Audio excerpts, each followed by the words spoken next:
Hi guys, and welcome back to my channel. My name is Kelly for those of you who do not know me, but today I'm going to be doing a different type of video. Usually I do beauty videos, makeup, hair, stuff like that, but today there's a whole other part of my life that I wanted to share with you guys. And some of you may or may not know, but I am a dental hygienist and I did just recently graduate from Savannah Tech. And I have recently moved to around Atlanta, not in Atlanta, north of Atlanta, and have started working. And I just wanted to share some of the things that I learned from school and things that helped me graduate and pass all my board exams, and then how I found a job that I love and all of that kind of good stuff. So if that is something that you're interested in, if you're interested in going to dental hygiene school or you're in dental hygiene school and you just needed a little help, if you wanted some information, I'm here to give it to you. So let's just go ahead and get started.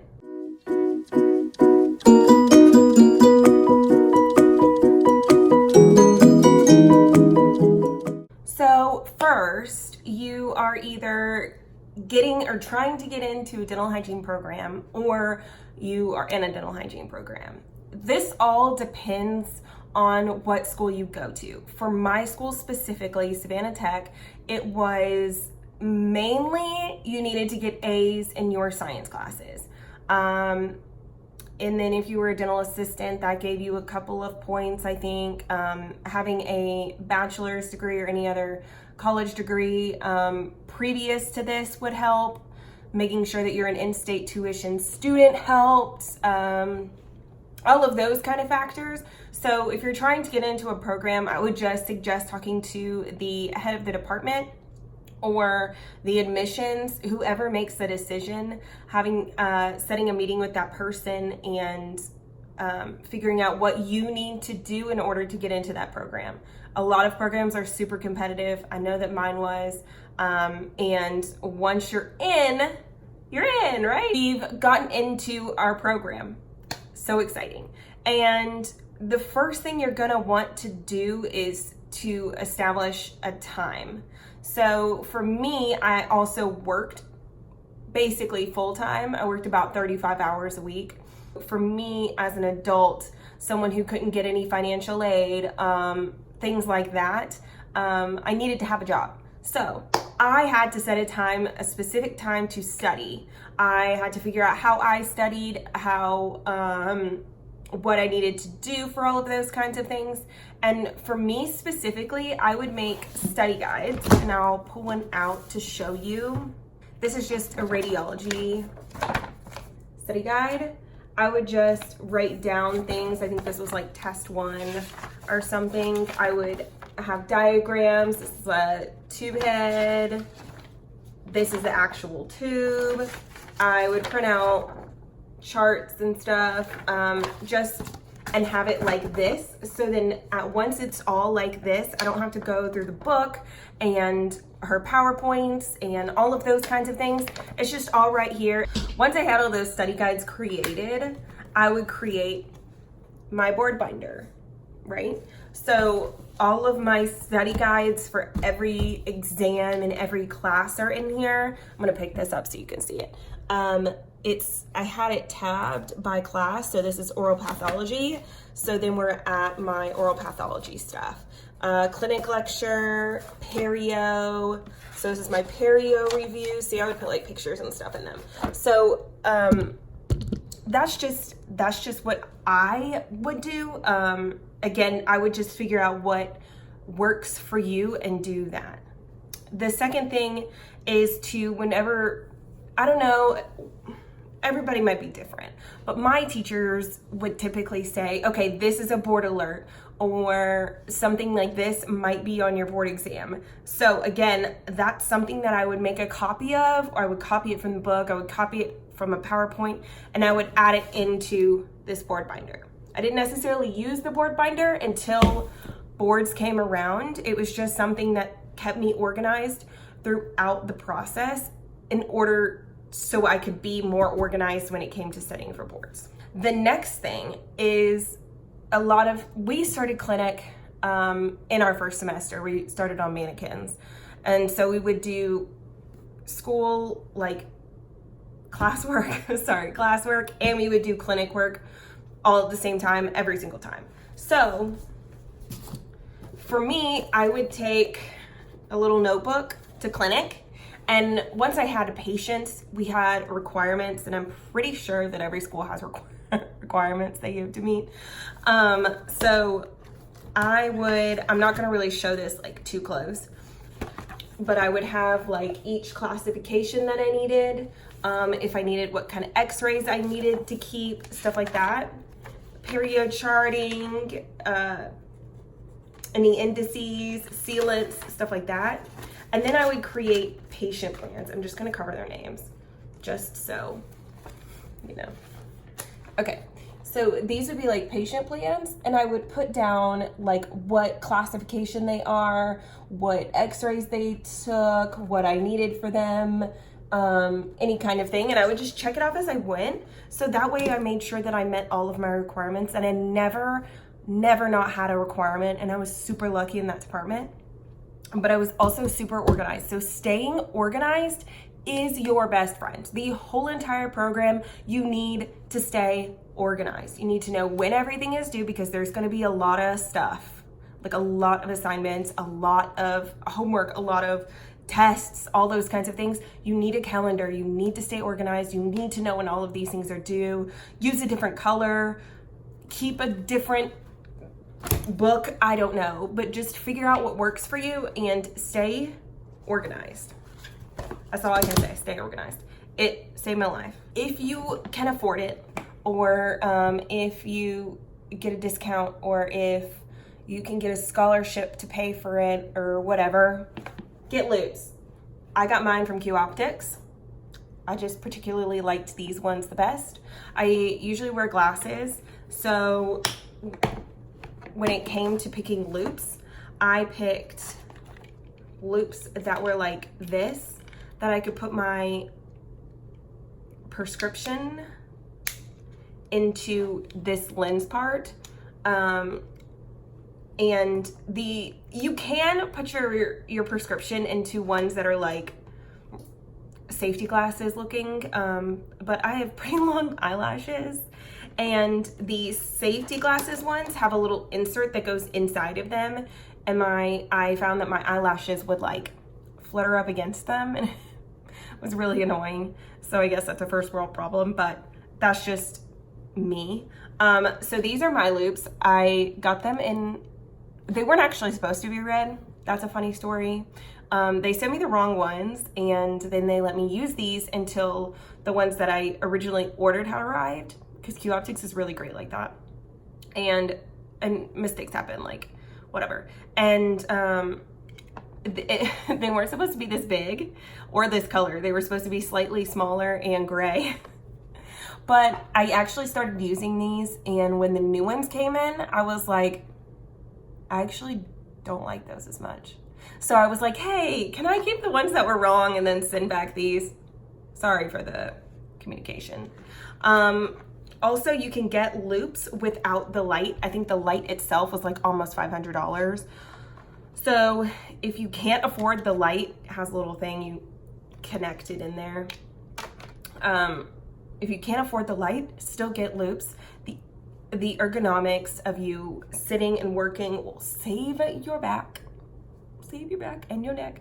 And you're not like, it forces you to not like look up in someone's mouth like that, because that was me before I got loupes. So if you were able to get loupes, I suggest getting them. Also, usually you can get a discount on loupes because you're a student, and they have like payment plans. I know I did one with Q Optics.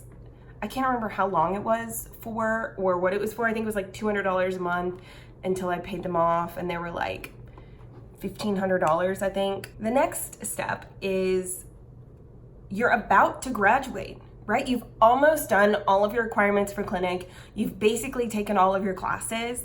It's about to be your last semester of school ever. Such an exciting time, such a scary time, because in this semester, you will be taking your written board exam and your practical exam, which is called credits. Okay, so first, let's go over boards, the written board exam. If you can, I went to the Dental Hygiene Academy, which is with Andy RDH. They give you this book, and you sit through 1,000,000 hours of classes. It reteaches you basically every single class. It's not fun, but it's not fun. You know, if you get your whole class to go, or something like that, it's not a bad time, but it's an informative time, and it was crucial for me passing my boards exam. If you can't go somewhere, try to do something like Student RDH. Student RDH is great. I think they have an app and stuff like that you can study on. I did use Student RDH for a lot of information when it came to credits and the board exam, for information like how long the exam was, what the exam was going to be like. And for me, the board exam was hard. It was so hard. It was the single hardest test I've ever taken in my entire life. That includes the SAT, ACT, all that stuff. My first question, I didn't know the answer to. And I was like, am I taking the right test? I studied. And I didn't know the first question, and I was like, I looked at the top of the computer screen and I was like, does this have my name on it? I was convinced I was taking the pharmacy board exam or something like that, because my whole board exam was just full of pharmacology. And let me tell you that pharmacology was not my best subject. Oral path and pharmacology, my least favorite. But I still knew enough, I guess, to pass. The board exam for 2019 was, I forget how many questions, but it was broken up into like, I think 2 parts. The second part was basically all case studies. The next exam is your credits exam. This one is, in my opinion, not as hard, but way more scary. For us, it was about $1,200 that we had to pay. And if you failed the exam, you were able to take it actually at the end of the weekend, which is different than most of the rest of the years, I think. I think this was a new thing. So it was put into, and other students came to our school to take the credits exam. Last name is Weber. So I was on Sunday morning at 6 a.m. and retakes for everybody. So if somebody took it on a Friday, their retake was Sunday at 11. So if I failed my exam, I had like a total of 45 minutes to pay $900 and to find another patient. So for me, this part was super important to pass the first time, because I would have lost my mind if I didn't. The credits exam has proctors that come in, and then there's a person that comes and facilitates everything. So it's not anybody from your school. It's not anybody that you'll know. And honestly, they make it on the day a lot calmer and a lot easier. I was so nervous, and the coordinator was like, girl, calm down. It's gonna be okay. Everything's gonna be okay. We're not mean. We want you to pass. They truly want everybody to pass the test, or they did when they were at my school. And I honestly felt that, and it made me feel a little bit more calm, but I was still scared I was gonna fail. Have to find your own patient, make sure they qualify. The qualifications will be in the handout online, or your clinic teacher, whoever, should be giving you a packet. All of the information that you will need to know will be in that packet. It is up to you to read it, and it is up to you to find your own patient and to make sure that they qualify. All of the information is clearly written out in the manual. You just have to read it.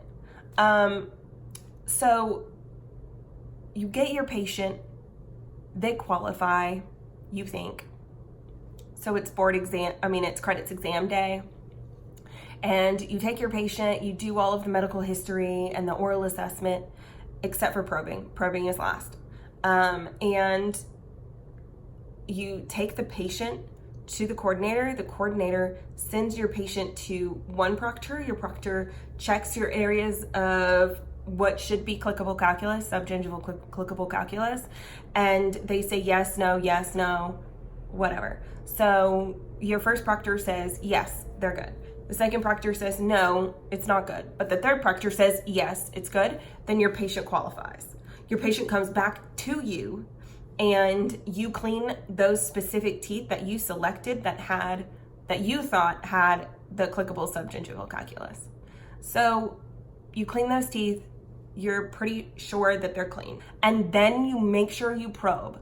Your probings for us for this year were on the oral assessment that you've already actually done. So for me, what I did was I put my instruments, or like a clean instrument, on my paper, so then I was forced to remember to make sure I probed.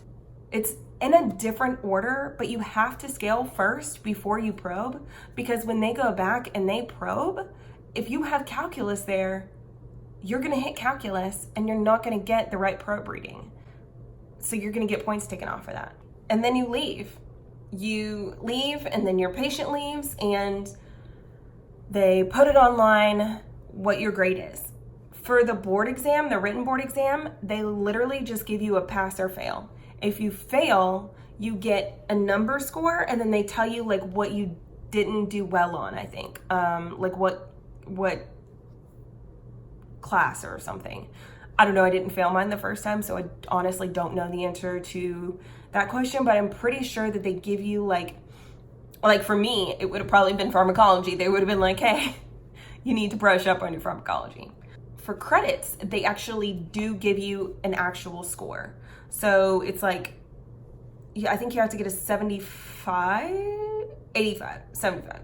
or higher to pass. I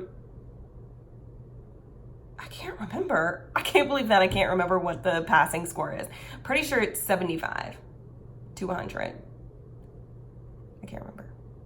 But now that you've passed both of your board exam, your written board exam, and your credits exam, you're graduating, right? You've passed all of your classes, you've done everything that you need to do, and you are graduated, you are pinned, you are waiting for your license to come in.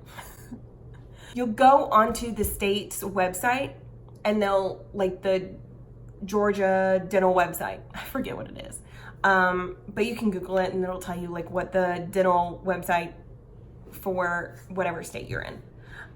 It'll give you, you'll probably print out a packet, you'll fill out the packet, you'll submit your credits exam results, your written board exam results, your CPR certifications, all of that, and whatever they need. You'll mail that in.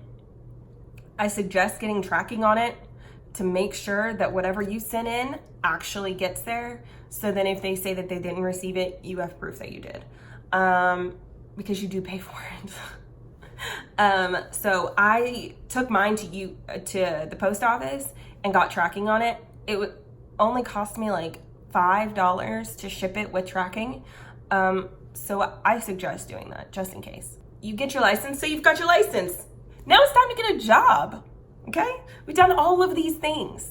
We've done all these things. We've gotten into the program. We've studied our butts off. We've made all these study guides. We've studied them. We've passed all our tests. We've passed all the classes. We passed our clinics. We passed our board exam. We passed our credits exam. We got our license. It's time to find a job. For me, in my city around Atlanta, it's pretty easy because hygienists are really high in demand. I mean, there's currently like probably 100 postings, and I'm not even exaggerating. So I kind of cherry picked the ones that I wanted to go on an interview with, which is great. But a lot of places aren't like that.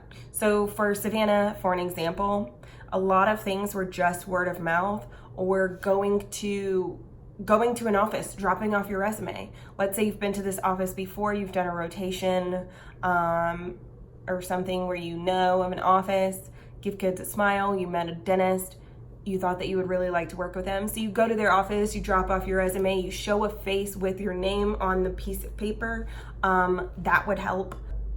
Internet job pages like Indeed, like a job posting site like that. Or if you were lucky enough to live in a city or surrounding cities that does dental posting or dental post. It is an app on your phone, and you can go and you can select like what your zip code is, and it'll just show you all of the job postings for that area that post on dental post. But a lot of places do. So for around Atlanta, there's so many on dental post that's where I found my job. Also, there's something called On DM. On DM is just a website. You have to register. So you have to put your license and all that kind of stuff into the website, and they'll help you find a job. You can put like what your hourly rate is that you are expecting to be paid, and it'll kind of like match you up with jobs. Also Facebook. So I joined a Georgia Jobs, that was kind of hard to say, Georgia Jobs Facebook group. And in that Facebook group, I was able to find temp jobs, just things like that, because my office is closed on Mondays and Tuesdays, and we're open Wednesday to Saturday. So on Mondays and Tuesdays, I can temp. So I will go on DM, or I'll go on Facebook, and people are all the time looking for a temp hygienist, and I think that's it. So I would just make your online presence well known, that you are here, you're ready to work, you're ready to learn. For me, it was like, I know that I don't know everything. And I want someone who is willing to teach me how to do things in the real world. School and the real world, two totally different things. Also, last point, know your worth.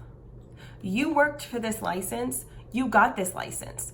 Do not do anything to jeopardize that.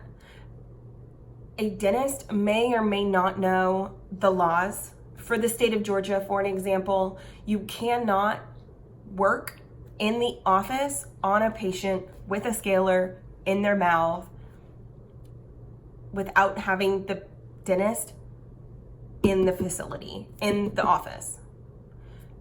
If your dentist is running late and he says, or she says, go ahead and get started, I'm in the parking lot and I'll come back, I'll be in a minute. Do not do that. Wait until the dentist is in the office. Do not risk your license or do anything that would ever get you to lose your license because you're trying to keep your job. If you have a good dentist, they're gonna know, and they're gonna be like, I'm sorry, I forgot that was a law. You were right. Or if that's not the case, find a different job. My dentist is great. She knows all of the laws. She knew them before I did. And she sticks by the rules. She's a rule follower, and I love her. She's the hardest working woman I've ever met in my life. But that's beside the point. Find someone that you mesh with. You're gonna be working with them. They're gonna be your boss. Know your worth. Have respect for them. They will have respect for you. Do your best. Don't get lazy. No one's gonna come up behind you and check you in real life. But you need to check yourself. Go back, go through, check yourself. As a new hygienist, for me specifically, I know that I might miss something the first time. I know that I need to go back and explore and make sure I got everything. Don't get lazy. Don't try to get in a rush because a dentist is trying to rush you, okay? That might also be another thing that you want to have a conversation with the dentist about. So that is all. There's more on each of these pieces that I kind of threw out for information. If there's something specific that you want a question answered for, put it down below, and then I can maybe make a follow-up video about all of your questions and kind of answering them, kind of going in depth more about a specific area, whether it be boards, whether it be trying to find a job, what you should ask in an interview, how to interview, anything like that, getting organized, any of those things that I touched on. If anybody wants anything more in depth, leave it down below so then I can make sure I answer all of your questions. But that's all from me today. Don't forget to subscribe, follow me on Instagram, Snapchat, Twitter, and thank you so much for watching, and I'll see you next time. Bye.